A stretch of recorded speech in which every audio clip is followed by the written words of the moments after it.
కేశినేని నాని గారు, అట్లాగే అరకు ఎమ్మెల్యే గారు, పాడేరు ఎమ్మెల్యే గారు, ఇంకా ఎమ్మెల్సీ రఘురాం గారు, కేశినేని నాని గారు, ఇక పెద్దలందరూ కూడా గవర్నర్ గారిని కలవచ్చడం జరిగింది.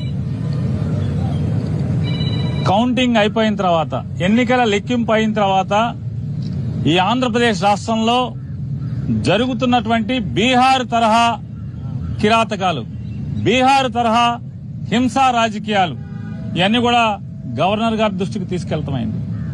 ఎన్నికలు ఒక పక్క జరుగుతుంటే, ఎన్నికలు సంపూర్ణంగా పూర్తవకుండానే మధ్యాహ్నం నుంచి తెలుగుదేశం పార్టీ గూండాలు ఏ రకంగా ఇళ్లపై దాడులు చేయటం, ఇళ్లు తగలబెడతాం, ఇంట్లో ఫర్నిచర్ ధ్వంసం చేయటం, మనుషుల్ని కిరాతకంగా కొడతాం, ఇళ్లలోకి వెళ్లి ఆడవాళ్లని హింసించటం, కార్లు ధ్వంసం చేయటం, కార్లు తగలబెడతాం, ఆస్తులు నాశనం చేయటం, భయభ్రాంతులకు గురి చేయటం.